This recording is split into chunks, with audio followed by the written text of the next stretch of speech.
40 पहुंच गया था बीपी, हार्ट अटैक जैसा लगा। बिग बॉस 18 फेम, श्रुतिका का खुलासा। कोविड 19 वैक्सीन के बाद बिगड़ गई थी तबीयत। कपड़ों को लेकर ट्रोल होने के बाद खुशी मुखर्जी ने पढ़ी हनुमान चालीसा। लोग बोले विक्टिम कार्ड खेल रही है। तारक मेहता का उल्टा चश्मा नहीं छोड़ रही बबीता जी, बोली अफवाहें हमेशा सच नहीं होती। शेफाली जरीवाला और सिद्धार्थ शुक्ला की मौत पर बाबा रामदेव का विवादित बयान, बोले सॉफ्टवेयर ही गड़बड़ था और चेहरा पसंद नहीं आया फिर भी बना दिया हीरो। पहलाज नेलानी ने गोविंदा को कहा वहमी और इनसिक्योर। नमस्कार दोस्तों, आप देखना शुरू कर चुके हैं top 5 Bollywood controversies of the day. अब इन खबरों को आपके सामने हम विस्तार से रखने जा रहे हैं। खबरों में आज काफ़ी कुछ है जो इंटरेस्टिंग है, इसलिए इस वीडियो के अंत तक आप हमारे साथ बने रहिएगा। साउथ इंडियन फिल्मों में नजर आ चुकी actress Shrutika Arjun big boss 18 की कॉन्टेस्टेंट थीं। हाल ही में श्रुतिका पारस छाबड़ा के पॉडकास्ट आबरा का डाबरा में शामिल हुई थीं। इस दौरान श्रुतिका ने बताया कि कोविड वैक्सीन लेने के बाद उन्हें हार्ट अटैक जैसे सिम्टम्स हुए थे। इतना ही नहीं, उन्होंने ये भी बताया कि वैक्सीनेशन के अगले दिन वो बेहोश हो गई थीं। उनका बीपी 40 तक गिर गया था। श्रुतिका ने कहा 5-6 साल पहले जब मैं 30 साल की थी, 30 साल में कोई मरना नहीं चाहता है, कोविड में वैक्सीनेशन आया था, तब मैंने भी वैक्सीनेशन लिया था। आप यकीन नहीं करोगे, मेरी नॉर्मल डिलीवरी हुई थी और सफरिंग काफ़ी कम थी। मैंने वर्स्ट सफरिंग एक्सपीरियंस किया। पूरी रात अर्जुन मेरे साथ था। इनफैक्ट मैंने इतना सफ़र किया कि अर्जुन मेरी हर आधे घंटे में सांसें चेक कर रहा था कि सब ठीक है ना। अगले दिन सुबह मैं उठी और कोलैप्स हो गई। मेरा बीपी 40 था, मैं बेहोश थी। फिर मुझे पता ही नहीं चला कब लोग मेरे आसपास रोने लग गए। सब मुझे उठाने की कोशिश कर रहे थे। इतना ही नहीं, श्रुतिका ने बताया कि उन्हें कोविड वैक्सीन लगवाने के बाद हार्ट अटैक के सिम्टम्स भी हुए थे। एक्ट्रेस खुशी मुखर्जी इन दिनों सुर्खियों का हिस्सा बनी हुई हैं। खुशी अपने बोल्ड कपड़ों की वजह से ट्रोलिंग का सामना कर रही हैं। खुशी अजीबोगरीब कपड़े पहनकर मीडिया के सामने आकर पोज देती हैं, जिसकी वजह से कई बार ट्रोलिंग का सामना कर चुकी हैं। हाल ही में खुशी सिर्फ कुर्ता पहनकर सड़क पर निकली थीं तो पैपराजी ने उन्हें खरी खोटी सुना दी थी। इसके बाद खुशी ने सोशल मीडिया पर एक वीडियो शेयर किया है जिसमें वो हनुमान चालीसा पढ़ती नजर आ रही हैं। खुशी का ये वीडियो भी खूब वायरल हो रहा है। खुशी के सिर्फ कुर्ता पहनकर आने पर पैपराजी नहीं बल्कि एक्ट्रेस फलक नाज भी भड़की थीं। उन्होंने खुशी को खुद से उर्फी जावेद से कंपेयर करने पर भी लताड़ा था। अब खुशी ने सूट पहनकर हनुमान चालीसा पढ़ते हुए वीडियो शेयर किया है, जैसे कुछ लोग विक्टिम कार्ड कह रहे हैं। खुशी वीडियो में रेड कलर का सूट पहने नजर आ रही हैं। उन्होंने लिखा, सिर्फ इसीलिए कि मैं बोल्ड कपड़े पहनती हूँ इसका मतलब ये नहीं कि मैं अपनी संस्कृति भूल गई हूँ। मैं एक प्राउड बंगाली ब्राह्मण हूँ और मुझे पता है कि इस हनुमान चालीसा का पाठ करने के बाद भी लोग मुझे टारगेट करेंगे और मुझे ट्रोल किया जाएगा, लेकिन ये मेरे सभी सपोर्टर्स के लिए है। खुशी के वीडियो पर कई लोग उनका साथ दे रहे हैं तो कुछ ये कह रहे हैं कि वो विक्टिम कार्ड खेल रही हैं। एक ने लिखा अब तुम विक्टिम कार्ड खेल रही हो, दूसरे ने लिखा अपने आप को डिफेंड कर रही हो, एक ने लिखा मैडम कम से कम सिर तो ढक लेती, इतना भी नहीं पता आपको। दोस्तों, पिछले कुछ समय से ऐसी खबरें आ रही थी कि टीवी शो तारक मेहता का उल्टा चश्मा में बबीता जी का किरदार निभाने वाली एक्ट्रेस मुनमुन दत्ता ने शो छोड़ दिया है। लेकिन अब मुनमुन दत्ता ने खुद इन खबरों पर रिएक्शन दिया और उन्हें खारिज कर दिया है। मुनमुन दत्ता ने अपने इंस्टाग्राम पर एक वीडियो शेयर किया है जिसमें वो शो की शूटिंग करते दिखाई दे रही हैं। इसके साथ ही उन्होंने कैप्शन में लिखा अफवाहें हमेशा सच नहीं होती।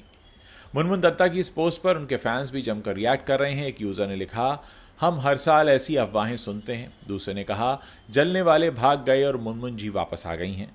तीसरे ने कहा बबीता जी आखिरकार वापस आ ही गई। हालांकि असित मोदी ने भी इस मामले में अपना बयान दिया था। उन्होंने कहा था आपको मालूम है कि आज का सोशल मीडिया कैसा है। सोशल मीडिया इतना नेगेटिव हो चुका है कि आपको पॉजिटिव सोच रखनी चाहिए।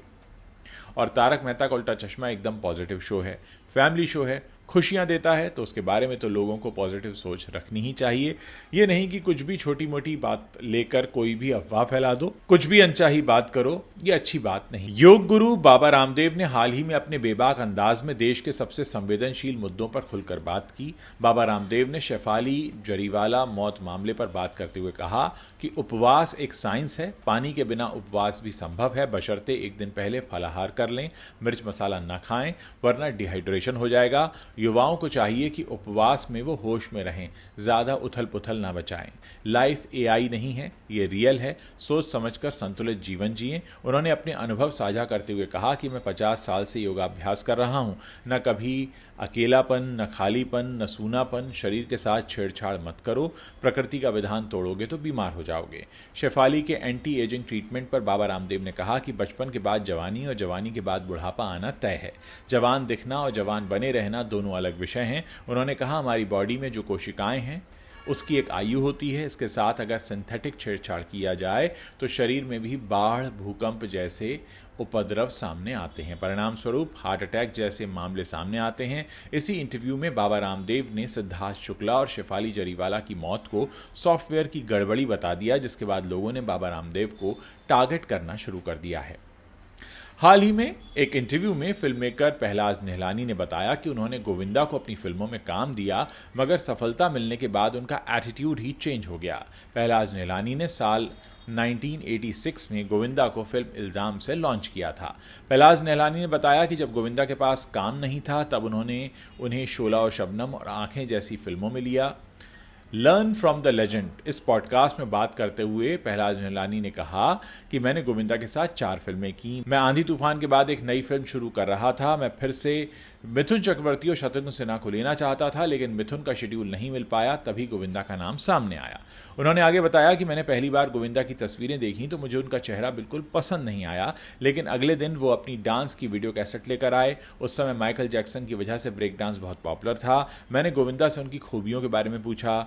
चेहरा तो पसंद नहीं आया था, लेकिन डांस, एक्शन और टैलेंट देखकर मैंने उन्हें कास्ट कर लिया। मेरी फिल्म में बहुत सारा एक्शन था, इसलिए मैंने उन्हें कहा एक दिन में जवाब दे दूंगा। जब उनसे पूछा गया कि क्या गोविंदा के बारे में घमंडी होने की बातें सच थीं, तो पहलाज निहलानी बोले गोविंदा हमेशा इनसिक्योर थे। उनके पिता अरुण कुमार आहूजा बहुत बड़े हीरो थे, महबूब खान के ज़माने के।